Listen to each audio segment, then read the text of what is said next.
This is a Culture Inject production. The Nevers Podcast presents Firefly, Back in the Skies.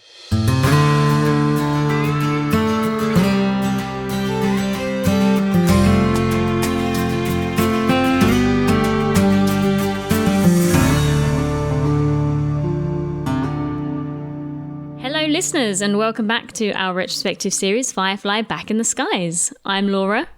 And I'm Tig, and this week we are watching Heart of Gold.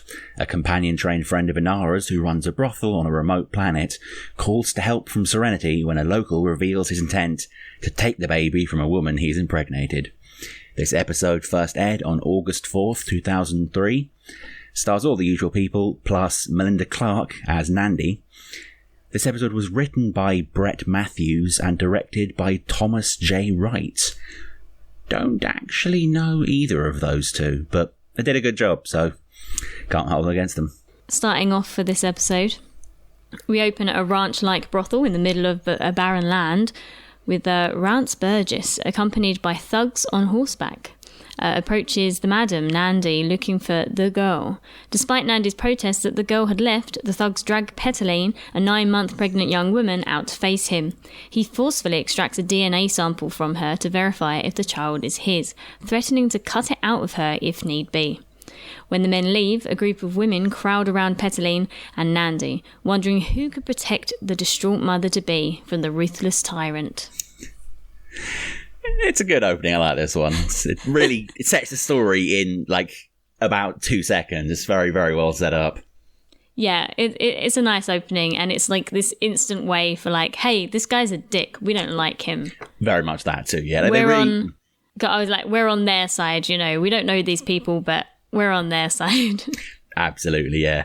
I swear they go out of their way to make that kind of DNA test syringe thing he uses look as ridiculous and massive and monstrous as possible. Like, really, for a DNA test, it's like you want like a swab inside their mouth or maybe a small injection.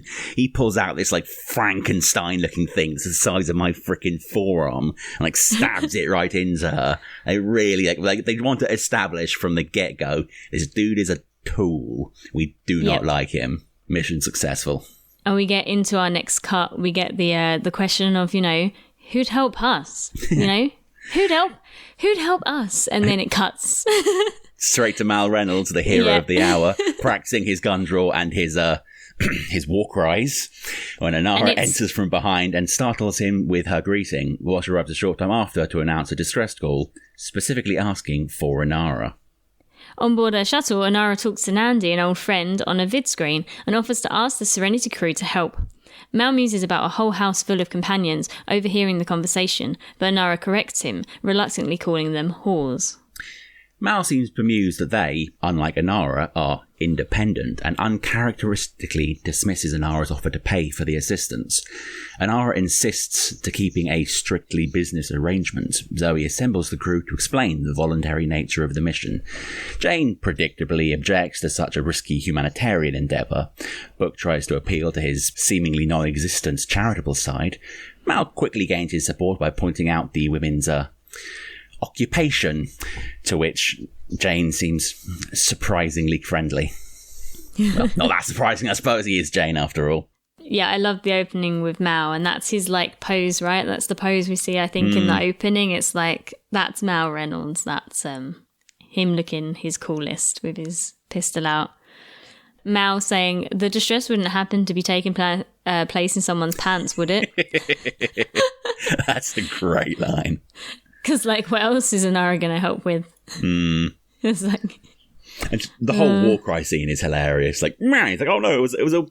It's a war cry, honest. I love the close of that scene, like, before it cuts to Zoe doing her whole kind of second-in-command thing. When, you know, he's cleaning guns, and Inara's like, every petty crook knows the small guns go to the left, where they can be hidden. And Mal just gives her this look, and it's like, okay, I hate that you're calling me petty, but I can't help but love how epic that zinger was, so I'm not going to say anything because I know you've got me. So there's quite a few moments in this episode where you'll see, like, they'll have whole conversations just through a look. Nandy, particular, has about 4 moments. You just look at one of the characters and it's like, you already know exactly what everyone in that scene is thinking. But this is the first one and probably one of my favourites, just 'cause it's like, I love you, Inara, but man, you sing me good there. Fair play. Yeah, I think there's a lot of moments in this one. It's that moments of silence that say a lot. I love the other moment with Inara and Mal where she's just like, I suppose you heard most of that. And he walks in, it's like, well, yeah, but only because I was eavesdropping. Yeah. They're just so, like, open. But then he's genuinely, like, seems genuinely upset when she talks about it being a business arrangement. Because, you know, he's being this big man, he's being a kind friend and saying that, you know, he'll do it for nothing because this is, like, an hour of need for someone that Inara knows. And, you know, he doesn't need payment. But she's insistent on them keeping a business-related relationship, which hurts him to his core. Honestly, I think that probably hurt him more than being called petty during the whole gun arranging thing. Like, her so kind of stoically dismissing his attempts to be the hero and be like, nope, you are just hiring me. This is just business. That cuts deep. And then, obviously, we get Jane being Jane. Yeah. You know, we don't know these people. We're going to have to help them. Shepherd looks like they're... No, sorry, Mao, isn't it? He's like, they're whores. He's like, I'm in. Let's go. Let's go. Yeah, he's very, very Jane, but at the same time, he's like, he seems, you know, the woman friend he makes, he seems very respectful and like, you know, to a degree, do you know what I mean? Like, he's not like our bad character in this episode that's Very like, much. has zero respect. So, moving on. Arriving at Nandy's ranch, the crew is warmly greeted by the proprietor and her employees. Jane eagerly takes advantage. Okay, I just said he doesn't like take advantage or whatever, but he's given he collects the payment for the group, shall we say? Jane eagerly takes advantage of their hospitality. Shepherd shares an awkward moment with two women in need of spiritual counselling, who note that their last preacher who came by only read one prayer and then took payment from both of them. Simon goes to examine the soon due Petalene with River in tow, and Kaylee laments her lack of attention from the doctor. Mal and Zoe discuss the situation with Nandy, who describes the poverty Burgess enforces on the locals so he can play cowboy. It's a very informative little scene, that one. It's also hilarious. I love the whole they have boy whores. That line always cracks me up. I just love Kaylee, and I think this is a particularly great episode for the Kaylee Wash relationship. Like, their dynamic during this episode is fantastic. Yep, 100%. She is, she's so great. She's like, look, boy whores. And then she's asking Wash if he thinks that she's pretty. And he's like, oh, God, I can't really say that you're pretty. You know, I'm married. So he's like, were I unwed, I would take you in a manly fashion. And she's still like, because I'm pretty? And he's like, because you're pretty. Yeah, they have a really sweet kind of...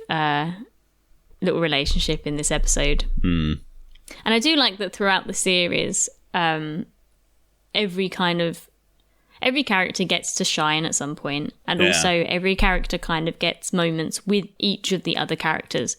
In a lot of shows, kind of there's the few that kind of interact together but not with others, so it's like nice to see a whole cast that all kind of get to interact with each other differently. Very much so, yeah. Like, it feels like everyone has their moment to kind of show how they interact with everyone else on the crew. Which, I mean, like, I don't know why so many people kind of skip over that and just have sort of cliques within the cast. It always seems quite bizarre to me that we're meant to believe that this is a whole big group, yet you only ever see kind of 2 or 3 little groups interacting, and then there'll be like the one main guy who interacts with everyone. It just seems odd that in these kind of close proximity... You would have some interaction with everyone else in the group. Yeah. No, it's much more natural and just kind of like normal, right? Indeed. I like how uncomfortable Shepherd is. He's like just over making some food. He's like, I'm just going to kind of remove myself as much from the situation as I can by standing over here and making a sandwich. He's just like...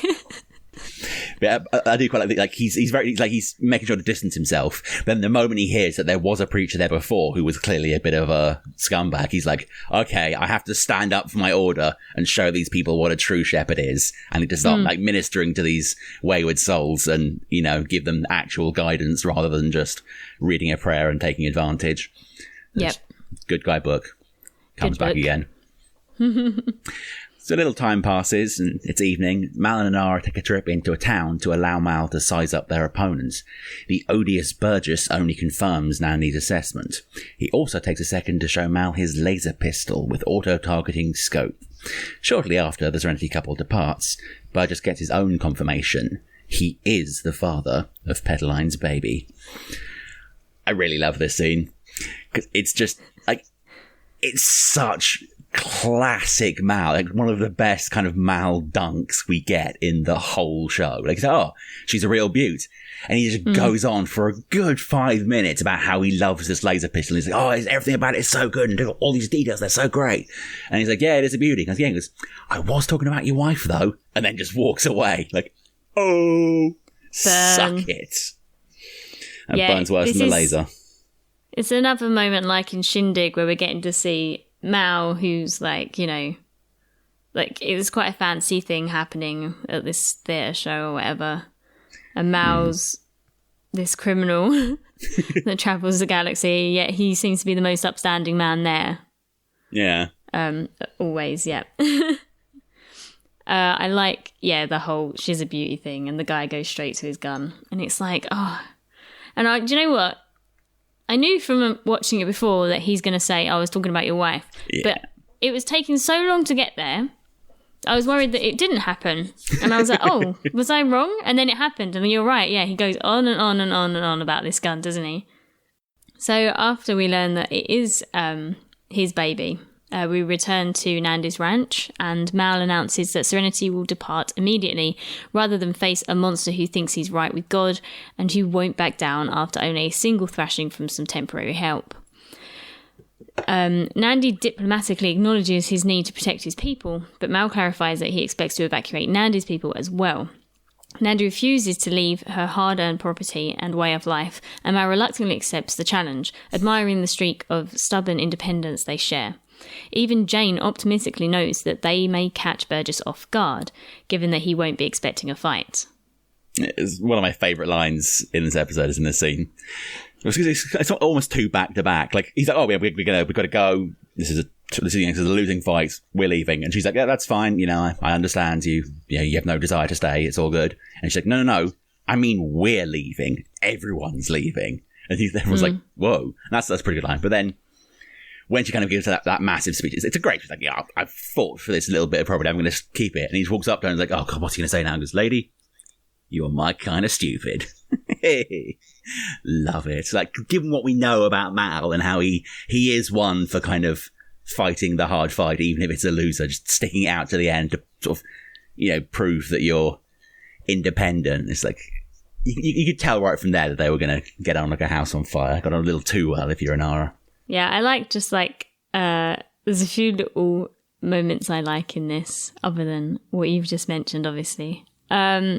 I love that Jane is just like brushing the woman's hair. Because again, it's like, you know, I don't know, it shows that he's a little bit of a sensitive soul, bless him, really, underneath all of that. So, plan set in motion. The Serenity crew spend the next day and night building up the brothel's defences and preparing a few surprises for the villains. Zoe and Wash have a tense conversation, and clearly not for the first time, about having a baby themselves in the near future, and Zoe puts her foot down on the subject. Nandy shows off a prized collection of guns to Mal, slipping in some subtle queries about Mal and Inara's relationship and observing that the two shipmates share a dislike of complications. She talks about the companion training she shared with Inara on the latter's homeworld, Sinon, and she says that Inara was in the running to become House Priestess of House Madrasa, when she suddenly left without explanation to travel among the Alliance worlds. Nandy had left before then, straining at the restrictions of companion life. She moved to this border world and assumed control of the whorehouse, implying a quite hostile takeover, and cleaning it up, making a better workplace for the girls. Mal and Nandy gradually moved towards sex, pausing only when Nandy says, "I ain't her," which Mal deflects without directly acknowledging her implication of his feelings for Inara. Whew. It's one of the most loaded conversations in the whole show, probably, and that's even before we get to the guns. That whole scene of just the two of them on the bench, like, damn, there was more subtext there than there was text. Like, there was a lot going on in that conversation. But, yeah, do you think if, again, every episode, if we'd gone on and got more seasons, like, obviously there was talk of Inara having the whole kind of being ill plot arc. But, like, in this episode, Nandy's really kind of laying it on thick that Inara was, like, the golden girl of House Madrasa, and, you know, her path was set right for the top until one day she just suddenly decided to, you know, leave and become a companion on Firefly. It's like, do you reckon we ever would have had an expansion to that little conversation? We would have found out why she actually left? Because, I mean, obviously we know that Nandy left because she doesn't like music training and smashed some stuff up. So, I mean, that, yeah, it's fine. She just wasn't set for a restricted life. But it seems like Inara was, you know, the queen of the show. So why would she just up and leave one day? Yeah. I think the way that she puts it as well... with complications made me think heavily that storyline that was not to be was definitely, if it had gone on, would have come up, because it really seemed like saying they were laying it down ready. The way that they were speaking about complications, because why would she give up everything? Like, surely she'd only give that up if she knows she's not going to make it there for some reason. Indeed. But if she's that talented and it's really like her thing, she would have made it there. And that's what Nandy's telling us. So, that complication, we're thinking, perhaps, she was ill and that's why she kind of left to just maybe A, because she was worried she wasn't going to, you know, get to her goal. So it's better to just kind of abandon ship. And B, because maybe she wanted to see a bit more of the world before. True. You know, but maybe she wanted to live before she died, so to speak. Yeah, exactly. Yeah. So I think that this whole scene, kind of the way that she's talking about it, does definitely make me think that. That's at least what I was definitely thinking whilst I was watching it. Actually, I hadn't thought of that at the time, but now you say it, that does actually make a huge amount of sense, and I very, very much could see them taking that sort of path with it. The other thing that upset me is Wash and Zoe talking about babies. I know. Okay, sad times. So and I've read the graphic novels. Now I'm thinking about how old I am, and that it was probably more than like 10 years ago that I read these graphic novels. I should read them again, but absolutely. Yeah. I'll just go away and cry. I don't want to ruin it for anyone that's like not read any of them, but it just makes me sad. And it's funny that Wash is the one saying no. Like, I don't know, I feel like Wash would be all over it regardless of their situation. Yet he's holding back because he doesn't want to bring a baby like onto a ship that's always in trouble. And it's Zoe that is like, look, we want a baby, let's just have a baby. Like, why does it matter, like, the state of our lives kind of thing? Exactly. It's just sad. Can you imagine like a baby on board and like they're all looking after a baby, but it would be obviously not very practical, but no. The crew would be so good to a baby. They would. It would have been that kid would have been so badass. Taught kind of weapons training by, you know, the three badasses. Taught pilot skills by Wash, mechanical engineering by Kaylee, medicine from frickin' Simon. Well, kid would have been a genius. And also a fearless fighter. Yeah. But I don't know why, but Zoe's line in that scene, I ain't so scared of losing something, I ain't going to try to have it. That always cuts deep, man. That is a great line. And I don't know why, just knowing everything that happens, it's like, man, that line never fails to land. So moving on for our emotional distress. Meanwhile, we see Petalin approaches delivery. Babies, hello. With Simon and a nervous Inara attending. Both of them reveal that they've never delivered a baby before. River unhelpfully contributes some of her typical odd pronouncements and behaviour. That evening, back in town, one of Nandy's girls, Sherry, reports to Rance Burgess on Mal's preparations. After making an angry speech to his men, implying women's ordained place as submissive servants to men, he makes Sherry kneel before him to perform a few more chores. Would it be more accurate to say kneel to perform a job for him? But yeah, what a dick. I see what we did there. There's a moment in that scene, like obviously Shari goes up there and she's playing the Judas. She's like, oh yeah, I've got to survive, got to do what I have to do, and she does that. And then he turns to his kind of actually a little bit too small for the sort of gravitas he's giving it, little crew, and he's giving this big speech, all fire and brimstone and know your place. And the camera just kind of pans around and you see Shari, she's staring, and then she's like, oh man, I've messed up. Yeah. I have done the wrong thing. Instant regret. This guy is certifiable. Yeah, it's kind of crazy. Like, I don't know. It seems like Nandy takes good care of these girls, and they probably earn, a fair wage. So she must think it is completely hopeless that they're going to come out of this. Because to betray them for this total douchebag, is just craziness. And like you say, you see in her face the look of, oh, I've not gained anything here. Like, they don't respect me at all. I'm just a whore still. Yeah. And, that I might get a little bit of payment, but I literally gained nothing from this apart from a little bit of money, which is useless because her life's going to be thrown away. Do you know what I mean? She's like, oh yeah, I've done a bad one. This is a poor decision. Betrayal never works out. It does not. Just if she needed advice on that, just ask Jane. Betraying your crew never ends well. Doesn't matter how much money they're offering you, it is never worth it to betray your people.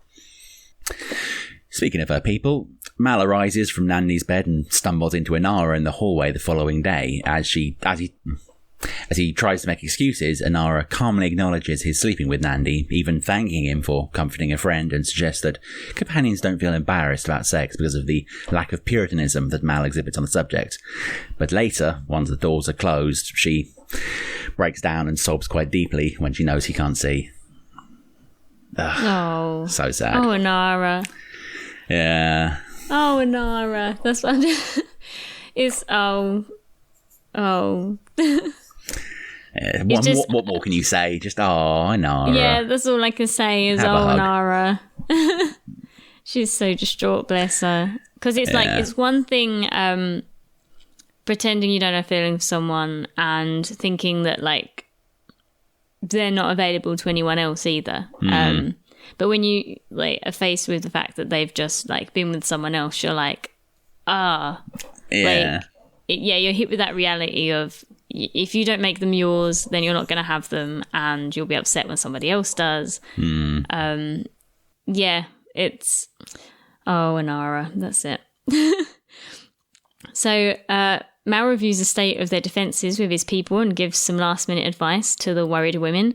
Nandy looks in on Petalene, whom Inara is coaching, while Simon prepares for the delivery. The two companions share a look, and Nandy realises that Inara is much more attached to Mal than she let on. When Nandy starts to discuss this with Mal, they are interrupted by imminent violence from Burgess's approaching forces. Burgess's men have gained prior access to Serenity and ambush Wash and Kaylee as they board. Wash and Kaylee have their hands full avoiding fire and cannot answer Mal's call for air cover. Great scene. I just love how, she walks in, sees Inara, instantly realises she can see the tiny little smudges of makeup and the slight redness. She's like, that woman has been crying. Instantly realises it all, goes to talk to Mal. She's like, you lied. He's like, no, I didn't. It was about her feelings. And he's just like, say what? Information not found. Does not compute. What are you talking about? How can he be so clueless? Well, he's He honestly is, isn't he? He has no idea. He's so honest when she's like, you didn't tell me about her feelings. And he's like, what? What are you talking about? But I guess, the way, I don't know. On the one hand, I feel like they have really good interactions together and, are very kind of open and just get along and have this shared respect for each other. But on the other hand, I think more so for her, she is always shooting him down. Like in this episode, you know, like, would you take my arm? And she's like, if you wash it first.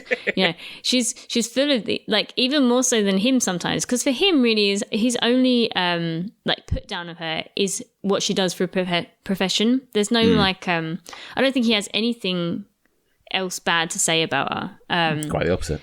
Yeah, she actually gives quite a lot of quips towards him. And I don't know, like in his head, is he genuinely like, that's never going to happen? Like she's never going to, and especially in this episode with like the earlier remark about keeping everything professional and, you know, them not even having like a friendship, let alone a romantic relationship. So the thought of her having the same kind of feelings that he has is kind of absurd to him, I think, like honestly. Absolutely, and only towards the end of this episode is he like really thinking and thinking about his feelings properly. Start to believe. Other than all of that going on, we get the nice line from Wash where he's like, well, we all know I'm the funny one. And it's like, yes, Wash, we do. It's you true. are the funny one. So, getting into the action now. Oh, yes. The battle begins with the villains. I like that, the villains. The battle begins with the villains using automatic and laser weapons on the ranch house and its occupants. Jane easily takes out the machine gunner, and Book works a Kaylee-rigged fire hose to put out fires caused by the laser gun. Wash lures the invaders back on Serenity into the rear hallway, and Kaylee locks them inside. However, the two shipmates belatedly realise they've locked themselves into their opposite rooms, with Pilot Wash in the engine room and Engineer carelessly, pointlessly able to reach the bridge. That scene does make me laugh. And he kind of closes the door, like, yeah, we're all locked in here. And he just looks around like, oh, balls, we've totally done this the wrong way around. What the hell am I going to do back here? Yeah, it was like really good teamwork on their part. They work really well together. So back over to babies. As Petalene gives birth, the traitorous Sherry lets Burgess inside. What a traitor. He quickly storms into the delivery room, taking the newborn boy. Nandy overhears Petalene's cry of despair and heads off the departing Burgess. Inara sneaks up behind him and puts a knife to his throat, allowing one of Nandy's girls to recover the child. Burgess gets the drop on Inara, shoots Nandy, and escapes. Mal arrives too late to save Nandy. He and Inara agree for a moment over the fallen woman, then have a silent conversation of looks that impel the rage-filled ship captain to pursue the kidnapper and murderer. It's unfortunate that she died. Like, I don't think it would have damaged the episode too much if she didn't, but like what I'm trying to think, like, what will you really gain other than the whole, like, you know, I'm glad she spent her last night with you, Mal, and stuff like that. And I don't know. I don't think they would have had a continuing relationship, or would it have like hung over? Do you know what I mean? Like for Inara, that's the thing. I think if it had been any other. Well, if it had been Jane, it would have been fine. But because it was Mal that hooked up with her, he's not the one-night stand guy. Like, that's not who he is. He would have either felt compelled to kind of, like, keep in contact with her or, like, bring her with or something. Well, it wouldn't have happened. But, like, I don't think he would have been able to just be like, all right, that was a fun night. Peace out. I'll talk to you again next time someone else tries to take over your store. So I think like they had to kind of bookend that relationship, but it is kind of borderline fridging, and it's not. I don't think it's strictly necessary, but I think there was just a way to ensure that Mal doesn't have that spectre kind of looming over him. But it does lead to a great line. I think possibly one of, if not Inara's best line. Like, Burgess grabs the kid. And he's leaving. He's like, oh, that's my blood. And then she just, like, the knife hooks around, just appears behind him. Like, no, this is your blood, drawing a knife across his throat. And if you don't want to see more than you can spare, I suggest you give that baby up. Like, oh! Yeah. It's nice to see her badass side. And it is kind of like, I know earlier in the episode, she's like, you know, these aren't companions like me. These are whores. But, you know, it's like still this sense of camaraderie because... with Nandy especially, obviously, because they train together. So it's like, you know, don't mess with my girls, man. Just, you know, I'll slit your throat. When he, going to a slightly less serious note, when he steps out of the delivery room and Nandy comes up on him with a gun, he turns very suddenly, and the baby that he's holding is like very clearly a fake baby. Yeah. But they don't even hide it. Like the face is right there and it's just this plastic baby like, oh. Yeah, they clearly blew their whole prop budget on Burgess's ridiculous gun and then just like borrowed one of the production workers' kids' dolls to use as the baby for that one scene. The very moment after that, it's a real baby, but yeah, I couldn't help. I was like, oh, wow, that's a plastic baby.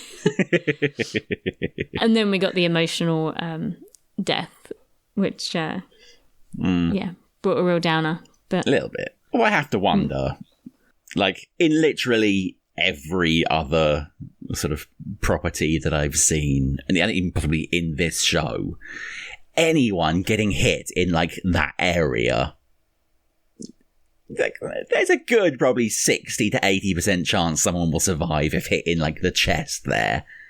It seems a bit like, I don't know, it feels it just kind of ties in with what we were saying earlier. Like, it does just feel like they kind of wanted to fridge her, but they couldn't have it sort of, explode into her brain pan or like hit her in the heart. So she's get hit in the chest and falls down. Like, oh yeah, no, sorry. Even though this probably missed all my vital organs, I'm now dead because lasers. Yeah, I have to agree, it hits quite low down on her chest, and I don't know if that would have been like totally straight away dead. But they make a big deal over this like high-powered laser and everything. Yeah, I suppose. But I thought you'd have a better chance getting hit with a laser gun because it's like cauterizing the edges, right? So you're not going to bleed out, like a lightsaber or something. I was just thinking the exact same thing. Yeah, lightsabers are like, I mean, they're awesome, obviously, but in terms of injuring someone, like if you cut an arm off, that's why they're all fine. They lose limbs left, right, and centre, but it like they ain't gonna bleed out because it just burns it. Except that one guy in A New Hope, because they hadn't decided that lightsabers cauterise wounds by that point. By that point, yeah. But yeah, I don't know. And then there's the whole heart of gold thing. It's kind of like, would it have made more sense for it to get very clearly shot straight in the heart? That was my thinking too. Yeah. And then because it's called Heart of Gold, I always am very drawn to the very gold gun that she has as well. It's so gold. It is. It's like the flashiest gun. Big pimpin'. Intent on getting vengeance, Mal chases and captures Burgess, drags him back to the ranch, settling the unrepentant and unbowed man on his knees before Petalline and their baby. She cheerfully introduces baby Joan to his father, then shoots him in the head, execution style, avenging Nandy. Petalline tells the remaining thugs to go home and orders the treacherous Shari to accompany them. The girls and the crew have a funeral for Nandy and some of the other deceased, during which one of the girls, Lucy, played by Australian singer Angie Hart, sings Amazing Grace. Serenity then departs. She killed him good. She did. And even Mal looked a bit kind of like, I think he's still in shock because Nandy died, and the whole situation. But even he looks a little shocked that this, newborn mother holding her baby has just come out and like killed this guy. But say hello to your daddy. Say goodbye to your daddy. Yeah. Like, yeah, look, she's had it. She's been through enough. Like, pregnant lady getting traumatized by some douchewad, and now she's gonna kill him. I do think in the episode as a whole, it's really funny. Like, at the beginning, you see this cowboy-looking fella, because this is very Western, isn't it, this episode? Very. It's basically 100% a Western with, like, and seeing him then jump into this, like, floating car and go off is, like, so weird. You're like, oh, yeah, I remember now this is set in space, and there's, like, floating cars and stuff. And then at the end, when they're coming up on the house and you've got the hovercraft with the horses, it's all it's all very strange. And even the bit like when Mal was like calling Wash and Kaylee, he's like, where's my spaceship? And you're like, oh yeah, it's a spaceship. But it feels weird them calling it a spaceship because usually they just refer to it as a ship, or a boat. So yeah, and it just kind of brings you back to this thing. On an episode like this, you're like, oh yeah, I remember we're in space and it's like sci-fi. Yeah, this is a sci-fi Western, but this episode is very much Western, very little sci-fi. It's very Western, yeah. But I do like, because obviously Joss doesn't miss a trick. He saw the point of Like, he seeds that conversation quite early on from Nandy, where he's talking like how basically Burgess could, if he so chose, like build a proper town, give everyone fancy tech, but he wants to keep playing cowboy, so he keeps everyone else as kind of low tech as possible, while simultaneously getting like hovercrafts and laser guns for himself. It's like he wants to play Red Dead Redemption, but use cheat codes, so he has like modern day gear. It's all very, very bizarre, and it really helps build up a picture of Burgess's character as an absolute toolbag, an unrepentant toolbag. Like, nothing he does is for the good of anyone but Rance Burgess. Back on the ship, Inara reiterates her gratitude that Mal could comfort Nandy on what turned out to be her last night, but Mal can only regret his failure to save her. As Mal tries to breach the subject of his and Inara's unacknowledged feelings towards each other, Inara muses about how Nandy created a family and how that kind of shared strength and love makes people never want to break away.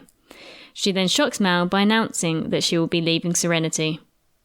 It's like, what a moment this end bit is. Because you're like, they're finally going to talk about their feelings. Yep. And she's going to tell him how she feels because he's being honest about his feelings. She's going to tell him that she loves him and no, she's leaving. What just happened? And the way that she says it as well, she's just very straight. I'm leaving. You see how upset she is, but she just walks straight away, like to not let a conversation start, because that will probably be like way too much for her to handle. Yeah. So she's just, and we're all distraught and we're crying now. We are. But I think that the kind of the worst part, the hardest part of that scene for me is pretty much 90% of the scene is just a tight camera shot on Inara's face, and for fuck's sake, Marina Baccarin has the most perfect eyes in the world. They are amazing, and I always have to watch that scene about 2 or 3 times, because I'll get halfway through the scene and I'll just be like, man, her eyes are beautiful. And I just forget to actually pay attention to the scene. And then she says, I'm leaving. It's like, why did he set me up just to hurt me like that? I hate you. It's just horrible. Because the way that she's speaking, you're like, he's thinking, she loves being part of this crew, and because she's such a part of this family, she will never leave, right? That's what he's thinking. Exactly. She will never want to leave. That's what she's saying. And it turns out it's the opposite. She, I think, is worried that she's becoming too engrossed in this family, that she won't want to leave. So she has to cut the cord now and leave, because if that storyline's true, she doesn't want, she doesn't want to like put them through any pain and stuff that she's going through. And she doesn't want to form those attachments, which makes sense for like her profession, right? There's no attachments. Exactly. Like she said about the whole sex thing. There's no, it's just sex. It doesn't mean anything. It happens and then you move on. Like these attachments, forming relationships with this family, it's just going to make everything harder, right? And she doesn't want to hurt anyone, so she's just going to leave, and that's really, really upsetting. Yeah. Also worth noting, this is the second episode in a row to wrap up with a funeral, which is rather sad, because given it's the last 3 episodes. It's all very quite symbolic, like lots of kind of things coming to an end. Like we have funerals, we have Inara leaving, everything is falling apart, everyone is dying. Because usually a lot of the earlier episodes end on like a funny line, or and this episode just, she says that and it ends and you're like, okay. Like having to wait a week or whatever for the next episode would have been hell. Yeah, I wouldn't have been able to do it. However, what was the airing order? This is somewhere in the middle, I believe, which is silly, because then there's like 3 or 4 episodes with Inara still in, and it's like, clearly she didn't leave. Oh wait, yes she did, because then the film picks up and she's left. Yep, that's what I was going to say. Yeah, silly people. Yeah, so it's Heart of Gold, then Trash, and then the message. So Heart of Gold, I'm leaving. Trash, I'm back and more invested in what you're doing than ever. And then the message, which she's sort of in, but not kind of particularly, but like having trash, which really feels like the episode where she starts to kind of, like, I think the arc that starts in trash, where she's becoming more kind of tied into the stuff, like kind of the criminal element, shall we say, of Serenity, which is the impetus for her leaving, because then in Heart of Gold, she's like, I'm being dragged into their world of capers and nonsense, and I don't want to be part of that. Like having that after, like having the beginning of that journey aired after the end of the journey, just like, how can someone whose job it is to schedule television look at that and think, yep, that's the way these episodes are supposed to air? And what is wrong with these people? But thinking about this episode, just on its own kind of thing, it's a good episode. It's like we're saying about the Western thing, it's quite a nice, just kind of like on its own episode, but we get really good development with Mal and Inara. A little bit of action, a whole lot of heart. Heart of Gold. Heart. And also, this was definitely one of the better episodes for kind of conversations without words. The two best ones for me, both Nandy. It's like a conversation in 4 silence, like 4 lines of text and about 50 of subtext. The first one, they arrive at the Heart of Gold. Mal walks in. Any friend of Inara's is a strictly business-like acquaintance of mine. And Nandy just gives them this look like, okay, I know exactly what's happening here. This dance you're doing, I already see it. I already know exactly what you're doing. Stop it. And then it goes on, kind of, events transpire. They're going out to meet Burgess. Inara, will you stoop to being on my arm? Will you wash it first? And Nandy just gives them this look like, seriously, we have a priest. We can marry you right now. You're clearly married. Can we just make this official? The worst part of all this is we have all these scenes, like this whole silent story going on behind the scenes. It's so clear they're together. Then Mal does what Mal does best and screws it all up. Hooks up with Nandy, although to be fair, she was obviously the instigator in that little scene. Inara is clearly upset by it. You're like, see, this is the all is lost moments where you have your cry and you realise what you kind of, Mal realises what he's kind of risking by not telling you everything.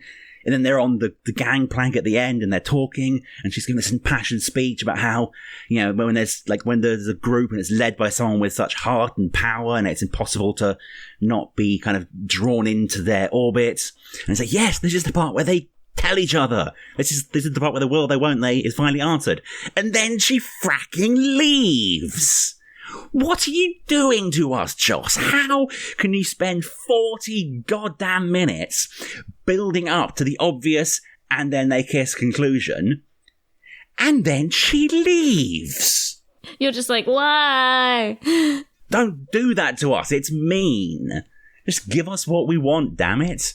But do you know what, though? Like, I think I say it a lot. I'm not a fan of, like, will they, won't they type thing. And with Inara and Mal, I've never been too bothered by it because it doesn't entirely bother me if, they stayed living on that ship forever and have this little banter and kind of never end up together. Even because that they love each other, right? It's not like one person chasing the other and the other eventually gives in. There's never that because that they both share these feelings. In a lot of shows, it's like, say one person's like really in love with the other one and eventually they wear them down and then they get married and you're like, oh, okay, yeah, whatever. Whereas for these guys, like if they had kissed in that moment, everyone would have been like, oh, yay, they're together. And also, I think carrying on from that, I don't think it would have ruined their dynamic on the ship. Not at all. Because they would have remained with the exact same relationship, only he might have spent the night in her bunk, I'll be in your bunk. Like, I'll be in your bunk. But also, I didn't think about this, but obviously for her, admitting feelings for him complicates it. I think I mentioned it last episode, actually, because of her profession. And would giving up her profession, because I don't think he'd want to be in a relationship with her while she's servicing people, right? No, I think while Mal is definitely quite kind of, he's fine with her. Like, he jokes about it, but he is generally okay with what she does. I don't think he would be okay with her continuing to do what she does while being with him. Yeah. So then it would become a case of, would admitting her feelings for him and forming a relationship mean giving up being a companion, which really is like 90% of who she is, or if that's how she views it, kind of thing.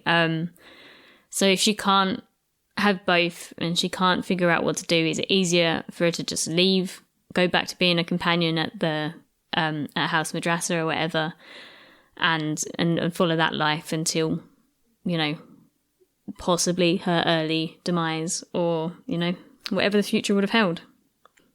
But overall I enjoyed this episode. It was... Yeah.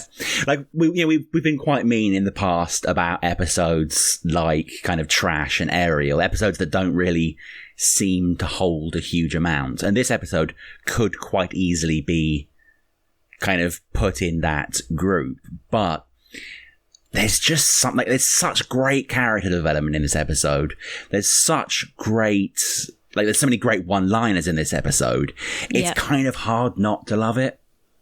Yeah, and I was going into it as well thinking, I'm watching Heart of Gold. Like, it wasn't one that I was sitting excited to watch, but I come out of it actually like, I really enjoyed that as an episode. Because like I say, there's certain episodes that you always kind of go back and you can just rewatch that one episode and it's great.